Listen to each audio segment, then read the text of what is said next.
नमस्कार, गिरिराज प्रसाद नायक समाचार प्लस की टीम आज कोटपुतली ग्राउंड जीरो पर पहुंची है और जो जन समस्याएं हैं उनके बारे में लोगों से जानकारी लेगी कि अब और क्या सुविधाएं जो है कोटपुतली में किन मूलभूत जरूरत है। ऐसे में बात करते हैं, मेरे साथ में है एक अधिवक्ता है, इनसे जानकारी लेना चाहेंगे। मैम, कोटपुतली जिला बन गया है, जिला बनने के बाद में हालांकि अभी डीजे कोर्ट की मांग थी वो आपकी पूरी हुई है, अब और क्या मांग है जिससे कि आपकी और व्यवस्थाएं सुचारू रूप से हो? सबसे पहले तो मैं थैंक्स कहना चाहूँगी हमारी राज्य सरकार का कि उन्होंने डीजे की हमारी मांग पूरी की। ये केवल अधिवक्ता समुदाय की मांग नहीं थी, आम जनता की मांग थी, क्योंकि आपको भी पता है कि एक वाक्य हमेशा दोहराया जाता है कि सस्ता और सुलभ न्याय लोगों को मिलेगा। और सस्ता और सुलभ न्याय कहाँ मिलेगा कि जब लोग की पहुँचों में होगा। अभी अगर दूर कोर्ट होता है तो लोग किराए भाड़े में पूरे हो जाते हैं, गरीब तबके के आदमी वहाँ तक पहुँच ही नहीं पाते, कई बार नॉलेज के अभाव में, कई बार पैसों के अभाव में। डीजे कोर्ट खुलने से यहाँ के आम जनता को जो राहत दी है वो बहुत ही सराहनीय है। अब बात आती है कि जब जिला बन जाता है तो जिला मुख्यालय पे काफ़ी कोर्ट्स खुलते हैं, जिसके अंदर हमारा जिला उपभोक्ता न्यायालय है, हमारा SC/ST कोर्ट है, हमारे स्पेशल कोर्ट्स हैं, NIX कोर्ट्स है, पोक्सो है, ये सारे कोर्ट्स खुलने, किशोर न्यायालय है, ये सारे खुलने अभी बाकी हैं। धीरे धीरे ऑर्डर्स हो रहे हैं। मैं उम्मीद करती हूँ कि बहुत जल्दी है जो गवर्नमेंट यहाँ पे ये कोर्ट्स खुलेगी और यहाँ की जनता को राहत देगी। अब बात आती है कि कोर्ट खुलने के आदेश तो हमारे डीजे साहब के हो गए, इसमें मैं एक एडिशनल चीज़ और वहाँ हमारे CM साहब तक पहुँचाना चाहूँगी कि कोर्ट खुल गई, लेकिन कोर्ट हमारे कोटपुतली कस्बे में ही अगर खुलती है तो लोग किराए भाड़े से बचेंगे, उनके समय की बचत होगी। हमारे पंचायत समिति में काफ़ी ज़मीन पड़ी हुई है। आज आपको पता है कि हाईटेक युग है। आज हाईटेक युग के अंदर आप 10 मंजिला है जो इमारत बनाई है और वहाँ 50 कोर्ट्स खोल दीजिए। उसके लिए आपको बहुत बड़े स्पेस की ज़रूरत नहीं होती है, सारी सुविधाएं एक ही कैंपस में उपलब्ध हो सकती है। तो जो हमारा पंचायत समिति है वो एरिया काफ़ी है, उसके अंदर अगर 8-10 मंजिल की बिल्डिंग बना दी जाती है तो सारे कोर्ट भी वहाँ जा सकते हैं।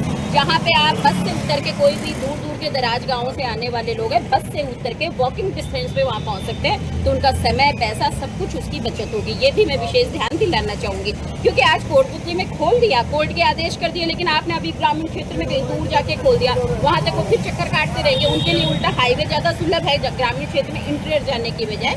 तो ये भी एक देखने वाली बात है। दूसरा, विधि न्यायालय के अंदर, इसके अंदर से कोर्टों के अंदर क्या है कि कोर्टें तो खोल दी जाती हैं। जैसे हमारे यहाँ ADJ 4 कोर्टें खोल दी गई हैं, लेकिन 4 कोर्टों में आज तक चारों कोर्टों में एक साथ चारों अधिकारी नहीं लगे। तो केवल कोर्ट खुलना ही विशेष बात नहीं है, कोर्ट खुल के उनके अंदर अधिकारी और स्टाफ लगाना और आम जन को न्याय दिलाना, ये बड़ी बात है। तो कोर्ट खोलें और कोर्ट खोल के हाथ की हाथ ही उसके अंदर स्टाफ और अधिकारियों को लगा के जनता को राहत दिलाएं, ये बड़ी बात है। जैसे कि मैम, जैसे कि जिला बना है और परिवादी भी बड़े हैं, तो उन्हें अभी भी क्या जयपुर के चक्कर लगाने पड़ेंगे? अभी जैसे जब तक कोटपुतली जिला बन गया, पेपरों में बन गया, लेकिन वहाँ पे जिले वाली सुविधाएं अभी लोगों को उपलब्ध नहीं है, तो स्वाभाविक है कि अभी लोगों को जयपुर ही जाना पड़ रहा है। आज वहाँ पे पोक्सो एक्ट कहिए, चाहे SC/ST का कहिए, चाहे विशेष कोई मामले हैं, उन सब के अंदर बिल्कुल जयपुर जाना पड़ रहा है। तो आज लोगों को अभी जब तक ये सारे कोर्स नहीं खुल जाते, प्रॉपर ढंग से या काम नहीं करने लग जाते, लोगों को राहत नहीं मिलेगी। मेरे साथ में अन्य और भी लोग हैं, बाजार से जो व्यापार मंडल है उनके जो अध्यक्ष हैं बाजार में, तो मैं उनसे भी जानकारी लेना चाहूँगा कि जिला बनने पर अब जो असुविधाएं जो इनको महसूस करें वो क्या है। सर, अब जिला बनने के बाद जो असुविधा है क्या और मूलभूत जरूरतें हैं? यहाँ पर एक यातायात की बहुत बड़ी समस्या है। यहाँ कोटपुतली में कोई बस स्टैंड नहीं है, दिल्ली जाना है, जयपुर जाना है, कहीं भी कोई सुविधा नहीं है। बानसूर जाना है, नीम का खाना है, कोई बस स्टैंड नहीं है जहाँ पर यात्री जाकर इकट्ठा होकर अपना साधन को पकड़ सके। दूसरी बात है कि सड़कें नहीं है। पहले इतना तोड़ दिया इस जाम के लिए कि जाम लगता था, फिर भी जाम लगता है। इसका कारण है कि यहाँ पर सुविधाएं तो दी नहीं, रोड और बन जाता। आज से 10-15 साल पहले एक रिंग रोड का रोड चक्का था, पत्थर गड्डी हो गई थी, उसके बाद भी उस रोड को नहीं बढ़ाया। अगर वो रोड बन जाता तो यातायात की बहुत बड़ी सुविधा, जो बानसूर से जयपुर जाने वाले, जयपुर से बानसूर जाने वाले या और कहीं जाने वाले लोग थे, वो उधर बाहर की बाहर निकल जाते, यहाँ जाम नहीं लगता। तो ये यातायात की सुविधा ये बिल्कुल चरमरा गई है, इसके नाम से कुछ सुविधा है ही नहीं है। दूसरी बात और करें कि यातायात जिला है जिला पे जैसे आपने बस स्टैंड का भाव बताया, और क्या अभाव है यहाँ, जिससे व्यापार भी करे, यातायात भी सुचारू हो और एक आमजन जो गरीब तबके का है वो भी यातायात करके अपना बिजनेस चला सके?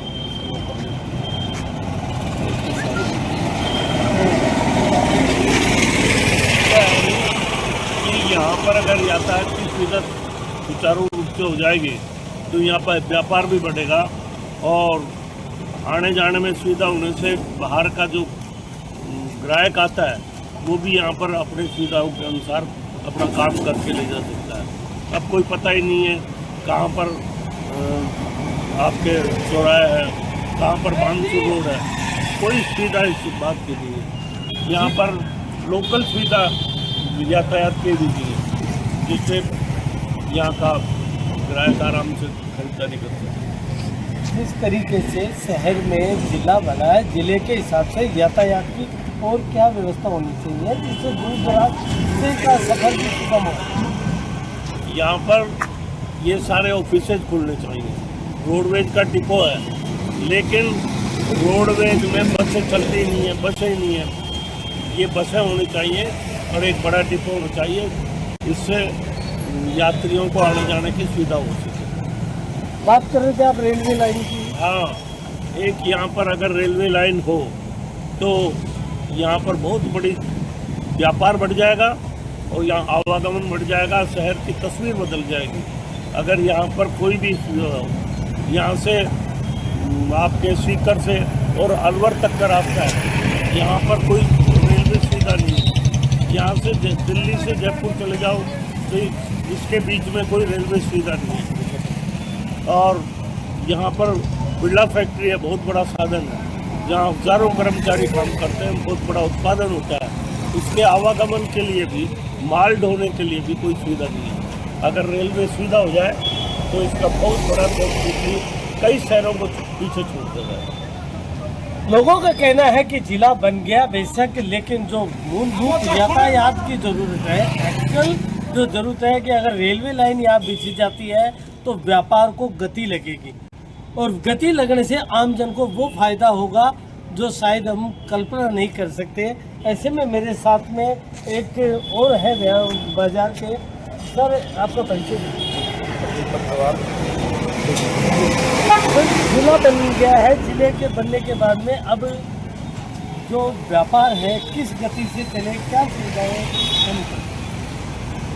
व्यापार बढ़ाने के लिए सबसे पहले तो यहाँ पर जो बाहर से ग्राहक आते हैं उनको पार्किंग सुविधा कहीं भी नहीं है। 4 पहिए तो दूर की बात है, 2 पहिए भी कहीं खड़े करने के लिए उनको जगह नहीं है। सबसे पहले तो पार्किंग व्यवस्था प्रशासन को देखनी चाहिए, पार्किंग व्यवस्था करनी चाहिए। उसके बाद में जो है यहाँ पर महिलाएं आती हैं उनके लिए कोई शौचालय की व्यवस्था नहीं है। शौचालय बाज़ार में कम से कम 4-5 शौचालय होना चाहिए। शौचालय तो है लेकिन 1-2 शौचालय है, लेकिन उनकी भी जो दशा है उनको साफ सफाई की तरफ वो ध्यान नहीं देता है। तीसरा है यहाँ पर एसपी ऑफिस खुल गया, लेकिन एसपी ऑफिस खुलने के बाद एक भी नफरी नहीं बढ़ाई है जिला बनने के बाद। अब नफरी नहीं होने के कारण बाज़ार में गश्त के लिए पुलिस एक भी पुलिस दिखाई नहीं देती। अब पुलिस कम से कम 4-5 पुलिस वाले तो 24 घंटे यहाँ पर तैनात रहने चाहिए बाज़ार में, जिससे कोई वारदात हो तो तुरंत उसका समाधान करें। चौथा, यहाँ पर छोटे छोटे सकड़े मार्केट हैं। यहाँ पर अग्निशमन के लिए बड़ी दमकल तो है, लेकिन अगर कोई बड़ा हादसा हो जाए, आग लग जाए तो आग बुझाने के लिए वहाँ पर कोई भी यातायात कोई भी अग्निशमन अंदर नहीं जा सकता। तो छोटी अग्निशमन भी यहाँ पर होनी चाहिए। और यहाँ पर कैमरे भी अभी ठीक से दुरुस्त नहीं हुए हैं, अभी कैमरे भी नहीं हैं। तो अभी कोटपुतली को अभी मार्केट को तोड़ तो दिया गया है उसको, लेकिन सुचारू तौर से अभी उसको ठीक से ना तो रास्ते बने हैं, न उसको मार्केट को ठीक से बनाया गया है। या तो जो अतिक्रमण या तो जो मार्केट में दुकानें अभी हैं जो नगर पालिका तोड़ना चाह रही थी, या तो उनको मुआवजा देकर उनको तोड़ दिया जाए। अगर उनको उचित मुआवजा नहीं दिया जाए तो वापस मार्केट बनाने की अनुमति दी जाए, जिससे मार्केट डेवलप हो, मार्केट में वापस शोभा बढ़े। सर जैसे जिला बना है तो यहाँ अभी जो सुविधाओं के नाम पे तो और क्या क्या सुविधाएं हो चुकी हैं? प्रशासन की तरफ से तो यहाँ पर सभी सुविधा के नाम से जो सुविधा थी उनको भी खत्म कर दिया गया है। एक भी सुविधा नहीं है जिला बनने के बाद। जिला बनने से पहले जो सुविधाएं थी उनको खत्म कर दिया गया है। लोगों का कहना है कि जिला बेशक बन गया है लेकिन जो सुविधाएं जो होनी चाहिए वो सुविधाओं का अभी अभाव है। स्थानीय विधायक बरोबर लगे हुए हैं सुविधाओं को कराने में, लेकिन धीरे धीरे अभी 1.5 साल बीत गया है, ये काम धीरे धीरे ही कहीं जाकर धरातल पर उतरेंगे। मेरे साथ में और भी हैं, इनसे जानकारी लेना चाहूँगा। सर, जिला बनने के बाद में अभी जो ज़रूरत है, एक्चुअल ज़रूरत है, वो क्या है? देखिए, मूलभूत जो सुविधाएं थी वो जिला बनने से पहले भी उतनी थी और जिला बनने के बाद भी उतनी ही है। लेकिन मैं समझता हूँ कि किसी प्रकार का प्रशासन की तरफ से, चाहे वो पानी की व्यवस्था हो, चाहे वो बिजली की व्यवस्था हो, चाहे सड़कों की व्यवस्था हो, किसी भी प्रकार से प्रशासन या तो करना नहीं चाह रहा है या वो कर सकने में सक्षम नहीं है, जबकि राज्य सरकार और केंद्र सरकार की मंशा साफ है कि सभी जो अच्छी अच्छी योजनाएं हैं, लोगों के जो सुविधाएं हैं वो आम जन तक पहुँचाई जाएँ, लेकिन फिर भी कोटपुतली जो है इन सुविधाओं से कोसों दूर नज़र आता है। पानी की बात करें तो वैसे तो पूरे प्रदेश में पानी की किल्लत है, मैं समझता हूँ, लेकिन कोटपुतली क्षेत्र के अधिकतर गाँव में पीने का पानी भी शायद नहीं है और इस ओर न किसी का ध्यान है, न ही कोई इसकी तरफ कोई अच्छे ठोस कदम उठाए जा रहे हैं। जल ही जीवन है, जल है तो कल है, इन स्लोगनों से पानी जैसी प्यास नहीं बुझती है। इसके लिए जो सरकार की योजनाएं हैं उनको यहाँ का जो प्रशासन है उसको कठोरता से लागू करे, आम जन को उसमें भागीदारी भी उनकी भी सुनिश्चित करे कि भाई यहाँ के जितने भी अब बारिश का समय है, जितने भी जलाशय हैं, जोहड़ हैं, बावड़ियाँ हैं, कुएँ हैं, जो भी हैं, उन सब की छटनी करवाए, खुदाई करवाए, मेन बंधवाए और इन सब पर पानी का स्टोरेज कैसे हो सकता है ज़्यादा से ज़्यादा। इसके साथ ही केंद्र सरकार की योजना, अपनी जो जल जीवन मिशन योजना है, उस पर भी अब तक तो काम हो जाना चाहिए था। 2019 से 2024 तक इसका एक समय था, मैं समझता हूँ पूरा हो गया। राजस्थान में काम नहीं हुआ, भ्रष्टाचार ही भ्रष्टाचार हुआ इस नाम पर, क्योंकि यहाँ सरकार किसी दूसरे दल की थी। सरकार जो है बदली है, इस ओर मैं समझता हूँ कि तेज़ गति से काम भी हो रहा है, लेकिन प्रशासन को आम जन को साथ लेकर के वो काम करने की आवश्यकता है।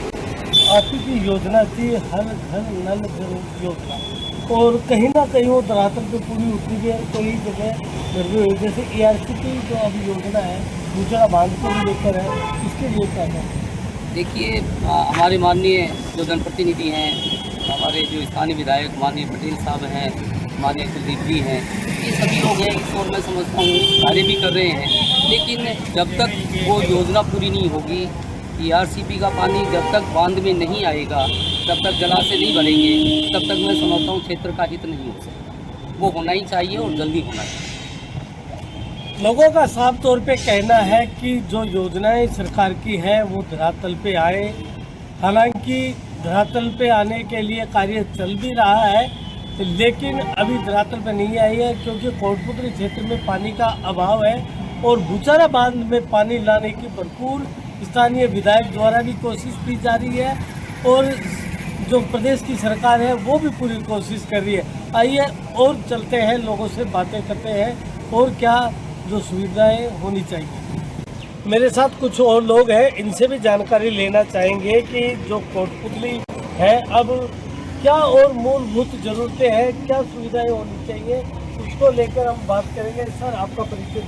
मेरा नाम अरविंद है और मैं शिक्षा के क्षेत्र में काम करता हूँ और मैं शिक्षा के क्षेत्र में जो कोटपुतली जिले की समस्या है उनके बारे में मैं आपको बताना चाहूँगा। जी, आप बताइए क्या तो सुविधाएं अब और होनी चाहिए जिला स्तर?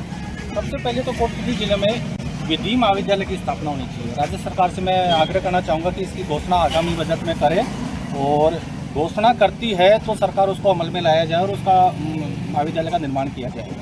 दूसरी समस्या, सबसे बड़ी समस्या यहाँ के लोकल सरदार स्कूल की है कि उसमें विद्यालय है जो 2 पारियों में संचालित किया जाए।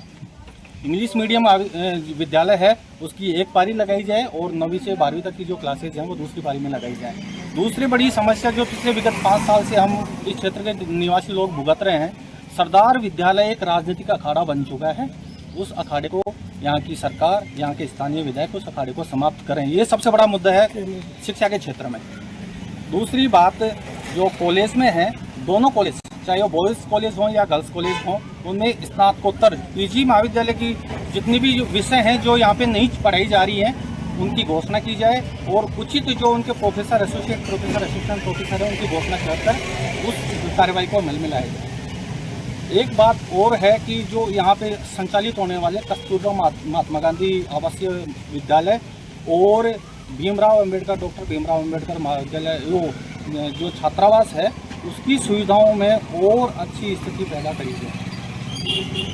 अभी हाल फिलहाल मौजूदा जो हालात है, जैसे आपने सरदार स्कूल का बताया, तो उसमें और क्या खामियां हैं, उसकी आपने अभी राजनीतिक अखाड़ा बताया, उसको लेकर पूरा खुल के बताया। राजनीति की बात करें तो पिछले 5 साल में यहाँ पे किसी विपक्ष, सत्ता पक्ष के जो विधायक थे, जो मंत्री भी रहे हुए हैं, उनके माध्यम से यहाँ के जो शिक्षा का व्यवहार था, शिक्षा के बारे में जो चीज़ें होनी चाहिए थी, उसके बारे में ना जानकारी प्राप्त होते हुए भी इस विद्यालय को एक राजनीतिक अखाड़े के रूप में प्रयोग किया गया।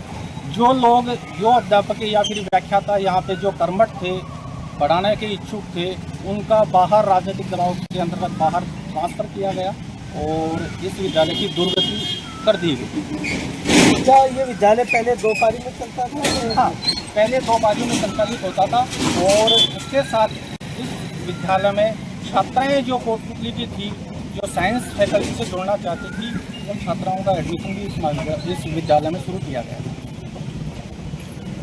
लोगों ने बताया कि जो सरदार स्कूल है, वास्तव में उसमें हम भी पढ़े हुए हैं, 2 पारियों में लगती थी, लेकिन अब जाकर वो 1 पारी में हो गई। तो कहीं ना कहीं जो निर्धन परिवार के जो बच्चे हैं, उन्हें इसका खामियाजा उठाना पड़ रहा है। ऐसा मेरे साथ है सर, आपका परिचय।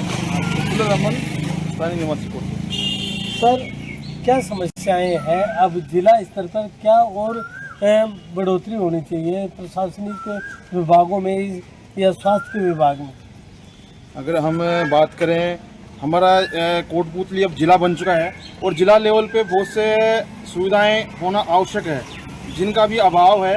हम अगर मेडिकल की बात करें तो हमारा जो राज्य के BDM अस्पताल है, वो जिला अस्पताल पहले भी घोषणा हो चुकी है, लेकिन उसमें अभी भी विषय विशेषज्ञों की आवश्यकता है।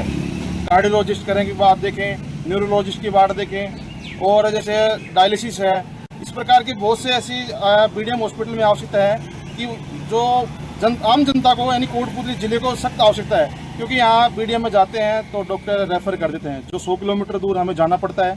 तो हम तो माननीय विधायक महोदय से भी आग्रह करेंगे कि अगर वो दूसरी बात करें तो एक जनन हॉस्पिटल है, जो पहले भी यहाँ एक गायनी के तौर पर जाना जाता था। वहाँ पर बहुत से लोग, आप भी शायद और हमारे जैसे बहुत से लोग होंगे जिनको वहाँ ऐसी सुविधा मिली होंगी मेडिकल से संबंधित। तो शहर में ऐसे 2 BDM के बाद 2 हॉस्पिटल और हैं, एक जहाँ आप खड़े हो यथा स्थान पर, वहाँ भी एक PSC है। तो हम तो चाहेंगे दोनों को डेवलप करें, जिससे जो हमारा जो जिला अस्पताल BDM है उस पर भार कम हो। इस प्रकार की सुविधाएं, डॉक्टर, स्पेशलिस्ट यहाँ लगाए जाएं, जिससे कि हमें बाहर जाने की आवश्यकता ना पड़े। और मैं तो आपके चैनल के माध्यम से विधायक महोदय से भी आग्रह करूँगा कि इन तमाम डॉक्टर्स जिनके भी ट्रांसफ़र हो गए हैं, जैसे अभी हम बात करें कि हमारे जो नाक गला रोग हैं, उनकी सीटें खाली हैं BDM में, तो उनको अभी बाहर जाना पड़ता है। तो हम तो ये आग्रह करेंगे आपको चैनल के माध्यम से, हमारे माननीय विधायक महोदय से भी और राज्य सरकार से भी, इस प्रकार के तमाम सुविधाएं यहाँ कोटपुतली में उपलब्ध कराएं, जिससे लोगों को अधिक से अधिक सुविधाओं का लाभ मिल सके।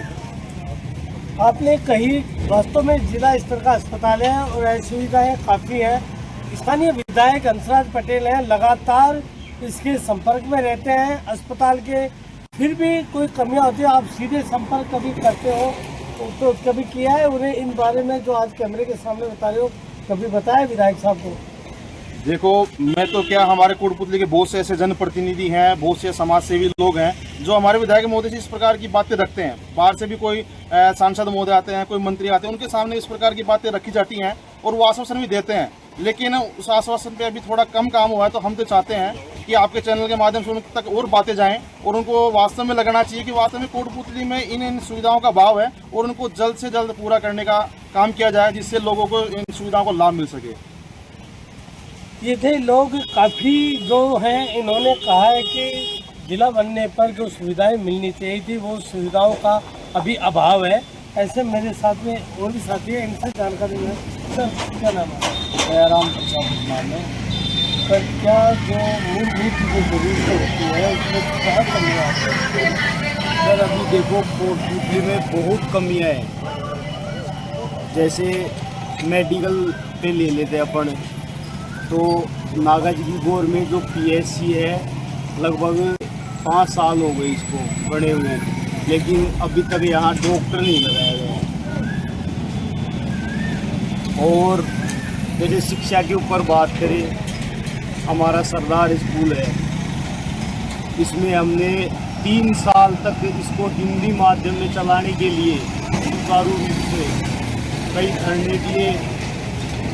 जो पूर्व विधायक है राजेंद्र यादव जी, उनको कई बार ज्ञापन दिया है, लेकिन उन्होंने झूठा आश्वासन देकर इस स्कूल को राजनीति के भेंट चढ़ा दिया।